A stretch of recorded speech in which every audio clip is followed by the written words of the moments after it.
नमस्कार दोस्तों, स्वागत है आप सभी को भावना साइकोलॉजी क्लासेस में। और हमारी क्लास 12 की सीरीज चल रही है, चैप्टर 4 चल रहा है जिसका नाम है साइकोलॉजिकल डिसऑर्डर्स। हमारा जो आज का टॉपिक है वो है बिहेवियरल एंड डेवलपमेंट डिसऑर्डर। तो इसके अंदर अगर हम इसको और किसी वर्ड में समझने की कोशिश करें तो हम सिंपल वर्ड में बोल सकते हैं कि जितने भी चाइल्ड डिसऑर्डर होते हैं, और जैसे कि यहाँ पे डेवलपमेंटल है ना, तो जितने भी चाइल्ड डिसऑर्डर होते हैं उनको हम बोलते हैं बिहेवियरल एंड डेवलपमेंटल डिसऑर्डर। अगर ये टाइमली क्योर नहीं किए जाए, अगर टाइमली इनसे बचाव नहीं किया जाए तो ये क्रॉनिक हो सकते हैं, जानलेवा हो सकते हैं, और जैसे जैसे आप एडल्टहुड में जाते हो तो ये खतरनाक साबित होते हैं। ठीक है, तो हमारे इसमें एक एकेनबेक जी हुए थे जो कि एक साइकोलॉजिस्ट थे, जिन्होंने अपने मतलब की थ्योरी दी थी, या फिर सिंपल भाषा में बताया तो उन्होंने दो टाइप का मतलब डिसऑर्डर थे, चाइल्ड डिसऑर्डर, उनको दो टाइप से डिवाइड किया गया था। एक तो एक्सटर्नलाइजिंग डिसऑर्डर और एक इंटरनलाइजिंग डिसऑर्डर। तो एक्सटर्नलाइजिंग डिसऑर्डर के अंदर उन्होंने बताया था कि जो चाइल्ड का एनवायरनमेंट होता है, जो भी एक्सटर्नल चीजें होती हैं एक बच्चे की, वो सारी की सारी उसमें क्या करते हैं, वो सारे डिसऑर्डर के अंदर आ जाती है उसके। मतलब कि अगर उसकी फैमिली में ऐसा कुछ भी हो रहा है जो कि उसके मानसिक स्तर पर असर डाल रहा है, जैसे कि डाइवोर्स है उनके पेरेंट्स का, या कस्टडी केसेस है, फाइट है उसके दोस्तों के साथ, या कुछ ऐसा खतरनाक हुआ है जो उसके मतलब कि मानसिक स्तर पर असर डाला है जिस चीज ने, जो उसकी बच्चे के एनवायरमेंट के अंदर आता है, वो सारे उसकी क्या आता है, एक्सटर्नलाइजिंग में आ जाएगा। ठीक है, फिर हमारा आता है इंटरनलाइजिंग डिसऑर्डर। इसके अंदर क्या आता है कि एक बच्चे का जो खुद का दिमाग होता है वो इसके अंदर आता है कि वो कितनी टेंशन ले रहा है उस चीज को लेके, एंजाइटी लेवल उसका कितना है, डिप्रेशन में जा रहा है उन चीजों को लेके, या कम डिप्रेशन में है। क्योंकि जो क्लिनिकल डिप्रेशन होता है वो खतरनाक होता है। ठीक है, फिर वो कितना डिस्कम्फर्ट है, मतलब कि कंफर्ट जोन के कितने बाहर है, वो सारा इसमें आ जाएगा, इंटरनलाइजिंग डिसऑर्डर के अंदर आ जाएगा। ठीक है, तो जो इन्होंने बात की थी, उन्होंने बताया था कि जो चाइल्ड डिसऑर्डर होता है वो दो तरह के ही हो सकते हैं, या तो इंटरनल या एक्सटर्नल। ठीक है, अब हम आते हैं इस टॉपिक के ऊपर कि इसमें चाइल्ड डिसऑर्डर कितने टाइप्स के होते हैं, वन बाय वन हम उसको डिस्कस करेंगे। तो फर्स्ट हमारा इसमें आता है एडीएचडी, शॉर्ट फॉर्म में एडीएचडी, जिसके अंदर है attention deficient hyper activity disorder. तो इसमें हम देख रहे हैं जैसे कि इसमें एक तो हमने अटेंशन की बात करनी है, अटेंशन डेफिशिट की अटेंशन की कमी हो रही है। दूसरा हाइपर एक्टिविटी, मतलब जो बच्चा है वो इतना एनर्जेटिक है और इम्पल्सिव भी है। इम्पल्सिव का मतलब हो जाएगा कि उतावला होना हर चीज के लिए। ठीक है, तो इसके जो फीचर्स आएंगे उसमें क्या आ जाएगा, इन अटेंशन या अटेंशन डेफिशिट, ठीक है, हाइपर एक्टिविटी या इम्पल्सिविटी। ठीक है, अब इन अटेंशन के अंदर क्या आ जाएगा, डिसऑर्गेनाइज, जो बच्चा इन अटेंटिव होगा वो क्लास में ना तो इंस्ट्रक्शन को फॉलो करेगा, ना क्लास में वो जो लेसन चल रहा है उस पर अपना कंसंट्रेट कर पाएगा। डिसऑर्गेनाइज होगा क्योंकि वो इंस्ट्रक्शन फॉलो नहीं करता, कंस्ट्रक्शन की कंसंट्रेशन पावर की कमी होगी। ठीक है, और इजिली डिस्ट्रैक्ट हो जाएगा। जैसे एक बच्चे क्लास में बैठा है और बाहर उसका फुटबॉल मैच चल रहा है या कोई और गेम चल रहा है जो उसको पसंद है, तो उसका ध्यान ज्यादातर बाहर की तरफ होता है, फिर थोड़ी देर में वहां से भी डिस्ट्रैक्ट हो जाता है, वो एक जगह पे मतलब कि अपना कंसंट्रेशन नहीं रख पाता। दूसरी जो चीज आती है वो आती है हाइपर एक्टिविटी और इम्पल्सिविटी। हाइपर एक्टिविटी का मतलब हो जाएगा कि बच्चा बहुत ज्यादा एनर्जेटिक है, इम्पल्सिव है नेचर में, ठीक है, उतावला है, तो वो क्या करता है, ऐसा इंसान मतलब कि बोलने से पहले या कुछ करने से पहले सोचता कम है, या फिर सोचता ही नहीं है। मतलब कि आपने बहुत सारे ऐसे जैसे यंग जनरेशन में हम बोलते हैं कि रोड पे एक्सीडेंट हो जाते हैं, फाइट्स हो जाती है बहुत जल्दी, तो वो कौन मतलब कि करते हैं, ज्यादातर जो होती है वो यंग जनरेशन होती है कि वो करने से पहले सोचती नहीं है, उनको लगता है कि यार हम में मतलब कि बहुत पावर है और कर देती है पहले, गुस्सा बड़ी जल्दी आता है ऐसे लोगों को। फिर आते हैं impossible to sit at one place, जैसे कि कोई लेक्चर हो रहा है क्लास में, प्रोफेसर कोई लेक्चर दे रहा है, तो उनके लिए बहुत टफ हो जाता है कि वो एक जगह पे 1.5 घंटे तक या आधे घंटे तक बैठ भी पाए। ठीक है, तीसरी चीज में है कि ऑलवेज ऑन दी गो, हमेशा मतलब कि भाग दौड़ में रहते हैं। जैसे आपने अपने घर पे भी देखा होगा, जो बच्चे होते हैं मतलब कि पेरेंट्स ज्यादातर ऐसे बोलते हैं कि अरे ये तो हमेशा ही भाग दौड़ में रहता है, हमेशा हरी में रहता है, मतलब कि एक जगह आराम से बैठ के बात नहीं करता। ठीक है, तो एडीएचडी के अंदर attention deficit hyper activity disorder के अंदर ये सारी चीजें आ जाएंगी। नेक्स्ट हम इसमें बात करेंगे, वो हम बात करेंगे ऑपोजिशनल डेफिशिएंट डिसऑर्डर के बारे में। जो हमारा ऑपोजिशनल डेफिशिएंट डिसऑर्डर है, इसके अंदर आता है स्टबर्ननेस, डिसओबीडिएंट, हॉस्टाइल मैनर और डिबेट विद पेरेंट्स।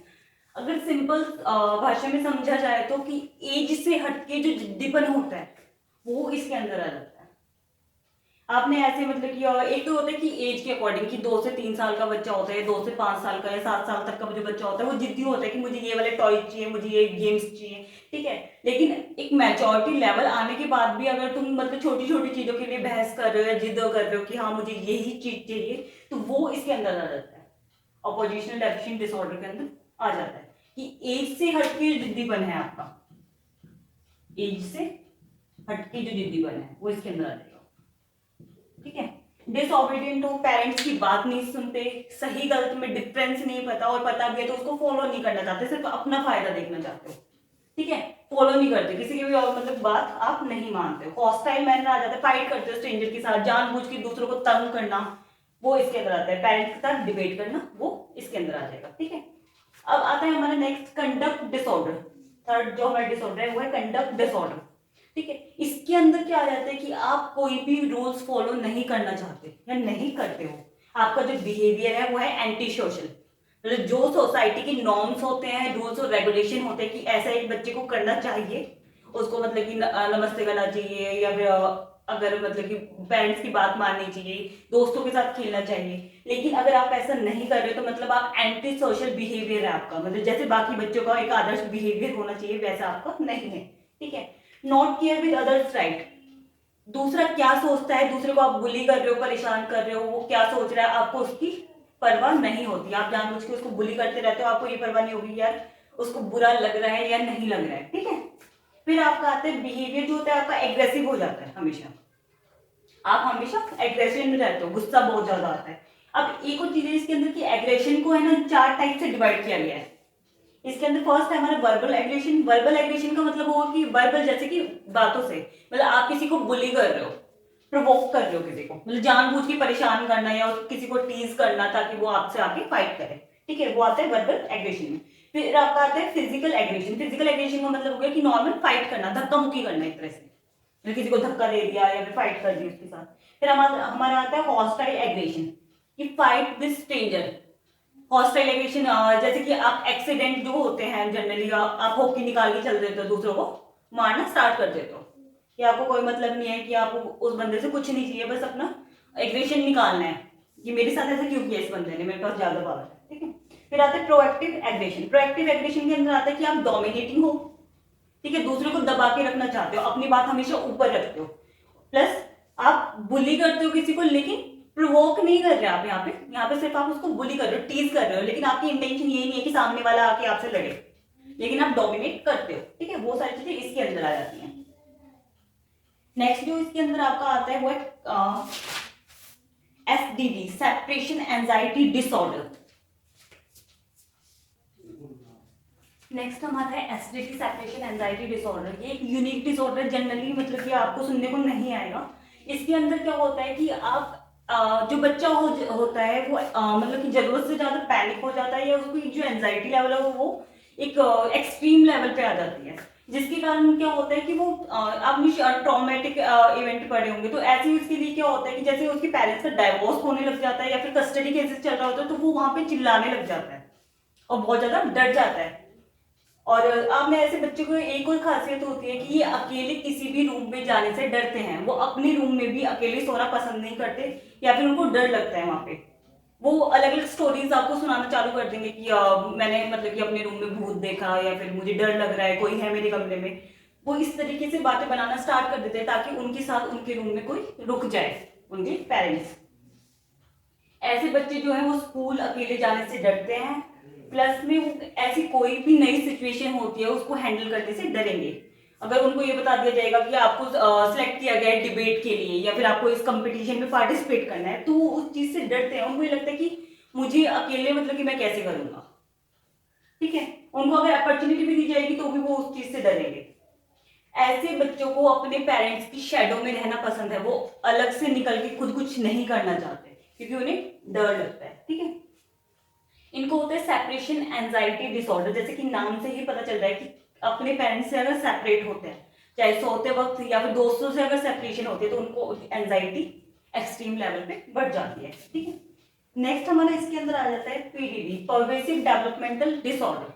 इसके अंदर क्या आता है कि आपको इंटरेक्शन करने में डिफिकल्टी होती है, ठीक है, कि आप किसी से बात कर रहे हैं, ऐसे बच्चे बात करने से कतराते हैं, स्टीरियोटाइप होते हैं, डरते हैं दूसरों से इंटरेक्ट करने में या कम्युनिकेट करने में। आपने क्लास में ऐसे बच्चे देखे होंगे, अपने फ्रेंड्स देखे होंगे जो टीचर से कुछ भी पूछने से डरते हैं।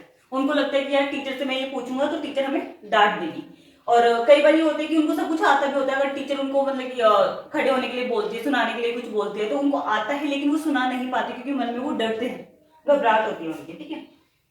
और ऑटिज्म भी इसी के अंदर आता है। ऑटिज्म का आपको मतलब कि आई थिंक हर बच्चे ने सुना होगा कि ऐसे बच्चे जो मेंटली रिटार्डेड होते हैं या फिर कम्युनिकेशन लेवल उनका लो होता है, बात नहीं कर पाते, अनरिस्पॉन्सिव होते हैं, मतलब उन्हें कुछ भी बात करने के लिए बोला जाता है तो वो रिस्पॉन्ड नहीं करते हैं।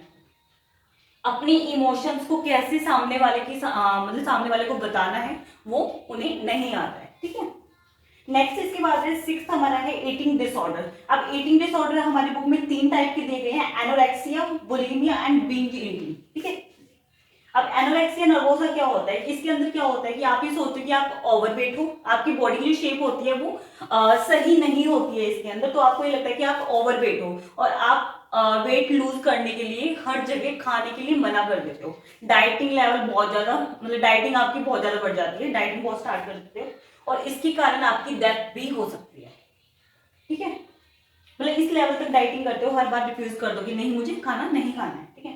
नेक्स्ट हमारा आता है बुलिमिया नर्वोसा। इसके अंदर क्या होता है कि एक जो बच्चा होता है वो ज्यादा खाता है, फिर उसको लगता है कि उसको रियलाइजेशन होता है कि मैंने बहुत ज्यादा खा लिया, फिर वो वॉमिट करने के लिए ट्राई करता है, वो उल्टी करने के लिए ट्राई करता है, और अगर वो जबरदस्ती उल्टी करता है या उल्टी की दवाई लेता है तो उसको जो होता है प्रॉब्लम हो सकती है, जानलेवा भी हो सकता है आपके लिए, ठीक है। फिर हमारा आता है बीज ईटिंग। बीज ईटिंग के अंदर आता है कि आप आउट ऑफ कंट्रोल ईटिंग, मतलब सुबह भी खा रहे हो, शाम को भी खा रहे हो, आपका जो पाचन क्रिया है वो उतना मतलब आपको सपोर्ट नहीं कर रहा है, आपका स्टमक और लिवर आपको उतना सपोर्ट नहीं कर रहा है, लेकिन आप आउट ऑफ कंट्रोल उल्टा सीधा खाए जा रहे हो, ठीक है। वो सारी चीजें इसके अंदर आ जाएगी। तो हमारे जो डेवलपमेंटल डिसऑर्डर थे वो इतने ही थे। नेक्स्ट जो हमारी क्लास होगी उसमें हम जो पढ़ने वाले हैं, हम सब्सटेंस एब्यूज के बारे में पढ़ने वाले हैं। तो जिन लोगों ने लाइक सब्सक्राइब नहीं किया है वो प्लीज, अगर देखे तो लाइक और सब्सक्राइब प्लीज कर देना। Thank you.